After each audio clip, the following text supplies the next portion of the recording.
Hi folks, Dave Waring here again from fitsmallbusiness.com and today's lesson of the day. In our last video, we continued our series on how to start a successful business with a look at how to fund your new business using your own net worth as well as through friends and family. In today's video, we're going to continue that discussion with a look at how to raise money for your new business using credit cards, P2P loans, angel investors, and venture capitalists. So let's get started.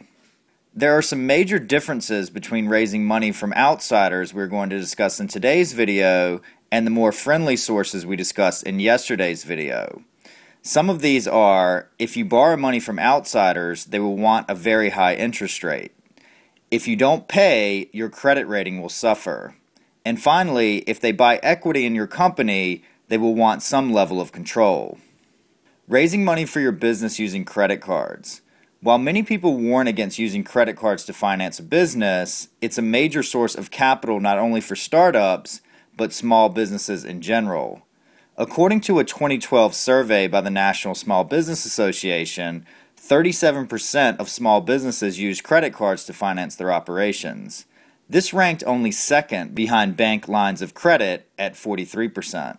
Why do people warn against using credit cards for financing? Credit cards are not a stable source of credit. Credit card companies can reduce the available credit to you or your business at any time without warning.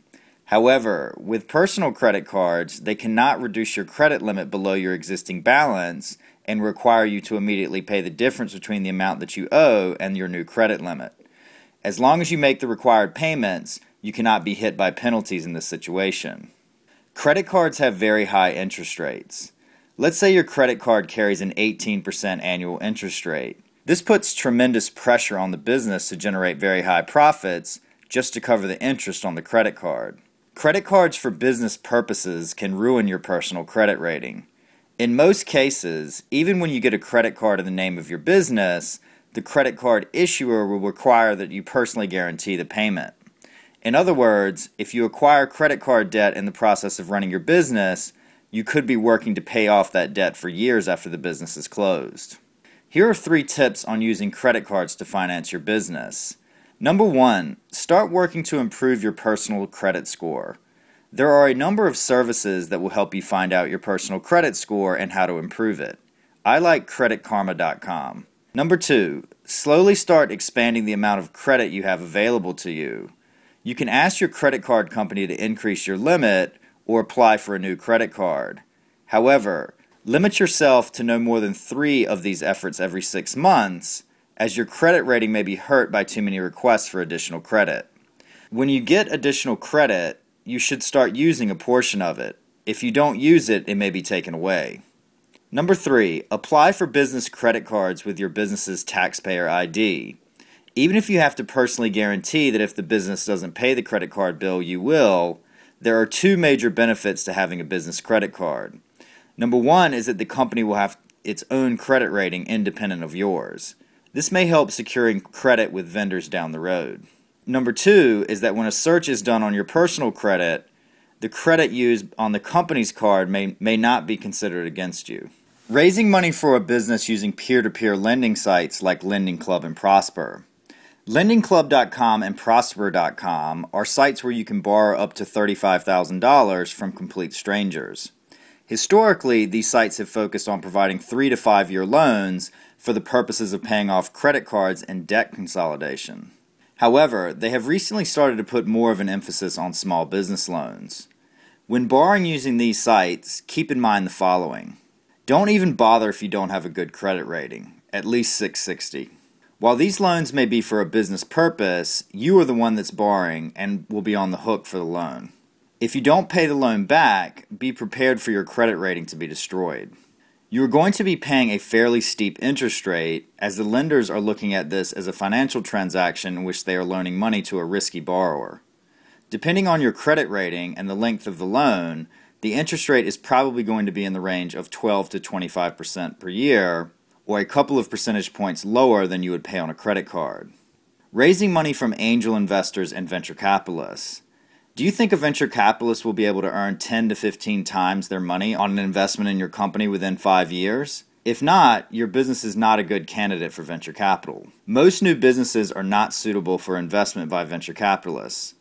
Early stage or seed venture capitalists know that most companies in which they invest will fail without them receiving any meaningful portion of their investment back. Given the huge failure rate on their investments, early stage venture capitalists need the companies that succeed not to just do well, but to have astronomical returns. Success is often defined as earning more than 10 times the amount of the original investment. I once asked an early stage VC if he would invest in a company knowing that in 5 years he would be able to double his money. He answered that he would not, as it would reduce his chances of finding a company that could produce 100 times his original investment. If you still think your company would be a good candidate for VC money, I've included some links with additional information in the resources link below this video. Raising money from angel investors. Angel investors are rich people that like to invest in early stage startups. Typically, angel investors invest anywhere from $25,000 to $100,000 per investment, although higher amounts do happen. As angel investors are people rather than companies, they have more flexibility in their investment approach than a typical venture capitalist. While they may not necessarily be looking to make 10 times their money, they may want to be extremely involved in the decisions your company makes. With both angel investors and venture capitalists, it's important to establish upfront and contractually how much control they will have in the company. Keep the following in mind when raising money from angel investors. Number 1. Finding angel investors is all about networking. Investing in a startup is as much about investing in you as your idea. An angel investor that knows you personally or knows about you from a trusted source will be much more likely to invest. However, if you don't know many rich people, there are websites where you can promote your business to angel investors. 2 of the most popular are AngelList and New York Angels. Number 2, structure the investment as a convertible note if possible. A convertible note is a loan that pays interest, but converts into stock under certain conditions, like a venture capitalist investing. There are 2 big benefits of a convertible note. Number 1 is that they are simpler and therefore require less legal fees than a typical equity investment. Number 2, they eliminate the need to decide on how much the company is worth with the angel investor, as that will be determined by the next investment in the company. I've included a great article from Mark Suster on convertible debt in the resources link below this video.